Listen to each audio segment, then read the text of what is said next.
Wow, it's been a month now that I've been here in Hefei in China. The time has passed very quickly.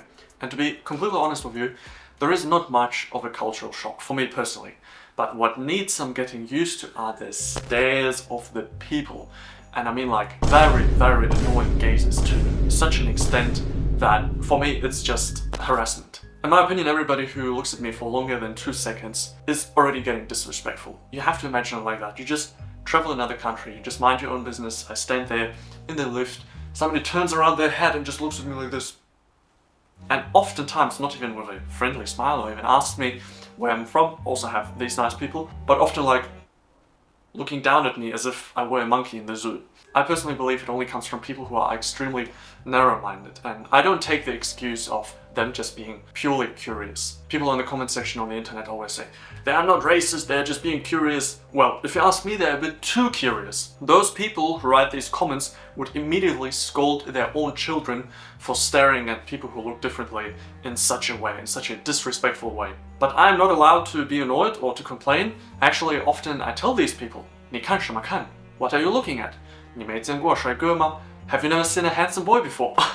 And often these people react very shocked, but this way I just want to trigger them and remind them of I'm also just human, okay? Imagine you travel to another country, you just want to be left alone. Influencers only travel to Asia to get that feeling that people look at them, people greet them, people want photos with them. I don't want any of that. I just want to be normal. I think it's not very difficult for an open-minded and young fella to adjust to a new environment. Sure, the payment method is very different. The apps that you have to use are all in Chinese. You can't rely on Google Maps, you have to use Baidu Ditu. And of course, the language is very different from my previous life I've had in Australia. But I'm talking about these very stares that remind me of me being a foreigner, that really show me that I'm not in my home country right now, that I'm in another territory, so to say. However, this is the only point that I find really annoying about being in China as a foreigner.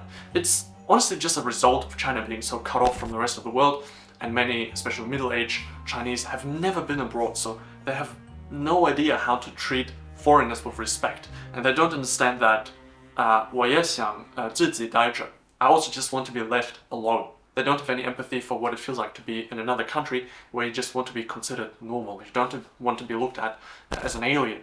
Anyway, finally having conversations with Chinese natives, though with lots of 我听不懂 and 请再说一遍, driving the e-bikes on the roads like a local, just not very respecting all traffic rules very strictly as I did back in Germany or in Australia, and just experiencing China from this closest distance possible. Enjoy the convenience of ordering things and get them delivered very quickly. It's all so nice. Now, if you're curious about language acquisition and you ask yourself, how does it affect my language learning journey with Chinese actually living here? Well, of course, there is a very big difference. And the difference is frustration hits you so much harder. Sitting there gathered with some Chinese folks at the table and drinking tea together, having a nice time, but not fully understanding every single bit of what they're saying, but just like half of it, and often they crack jokes or they even say something funny to you, they want to be friendly, but you don't fully comprehend. It just makes you feel like an idiot, and I hate it so much. I really feel like I'm an alien and I'm not welcome here, and as if nobody has enough patience for me, waiting for my slow speed, for my slow production of Chinese sentences, and often messing up the sentence structure or even using wrong words that give people a wrong idea. Especially during my first days here in China, it made me very sad many times that, of course, my skin color or my look I can't change, but at least I can change my language skills, that at least in this regard I can fully fit in and be on eye level. But I'm not yet. And this is what made me so sad and so angry at the same time. Simultaneously, it's the biggest motive for me to keep going.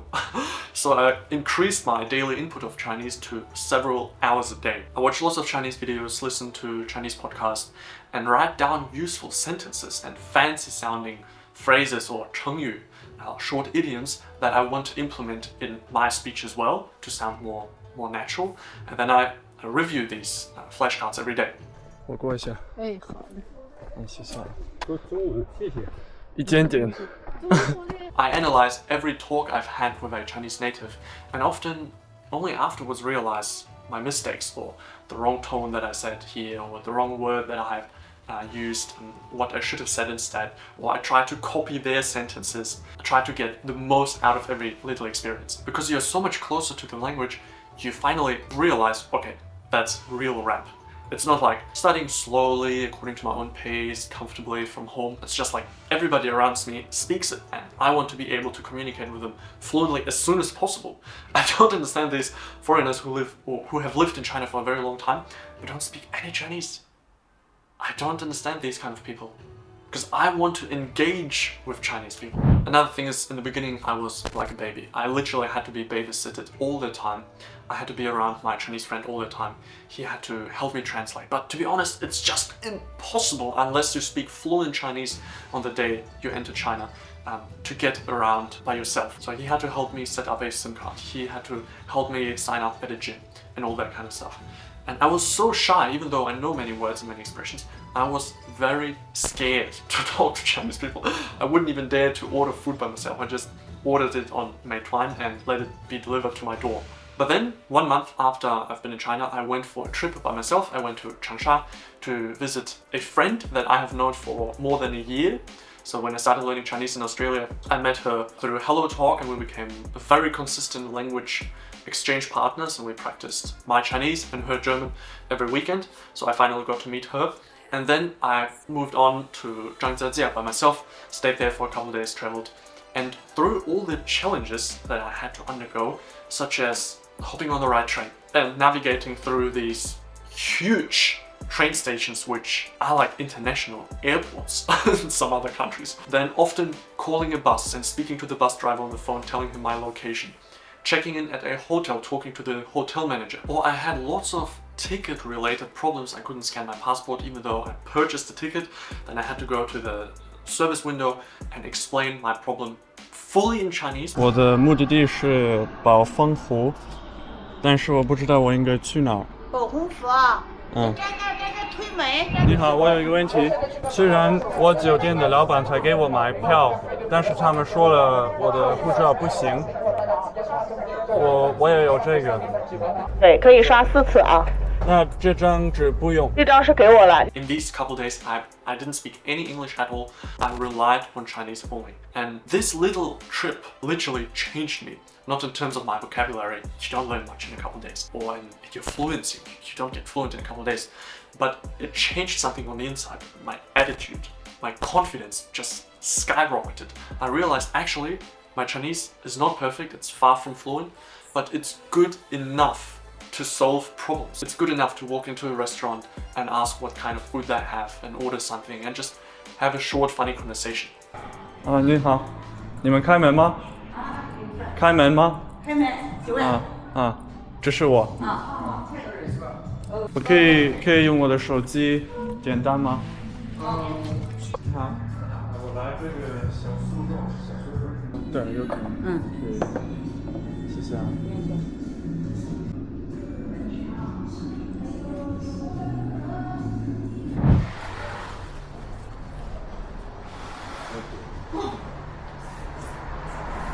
你好，你们在这里有没有牛肉的肉包？牛肉的肉包，牛肉的没有，只有猪肉。猪肉也可以。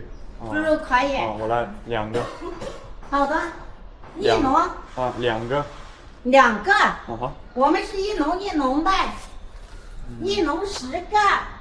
And then I came back here to Hefei and literally feel like a different person. So 2 days ago I went to a new gym where I wanted to sign up, and I somehow got lost in a very long conversation with one of the staff members, and we just spoke about how I learned Chinese because she was very curious, what's the best method to learn English without a teacher, and all that kind of stuff that I talk about here on my channel, but fully in Chinese. And it just makes me so proud that I finally reached this level of Chinese, not necessarily in terms of vocabulary fluency, but confidence, which makes up such a great part of how you express yourself. There is nothing that pleases me more at the moment or increases my self-confidence than having these short conversations. However, I have an important tip for you.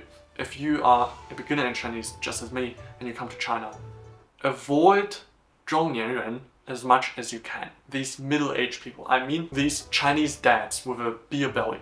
Because these are the people like 40, 50 years old who only speak one language, their mother language, Chinese, who have never been abroad and have zero understanding for how hard it is for foreigners to learn Chinese. They have zero empathy for learners at all, and they don't slow down for you, they just don't have any mercy. And many conversations with these people were funny, of course. They often have a nice attitude and just curious. But to be honest, for your language learning journey, it's more curse than blessing. Oftentimes I had a conversation with one of those middle-aged Chinese people, and I didn't understand much, and I just had to ask many times that he could repeat himself and stuff, and it just makes you angry. They don't slow down, they don't use less complex grammar or words, they just talk to you as if you were native. And it just made me so angry. It only leads to frustration.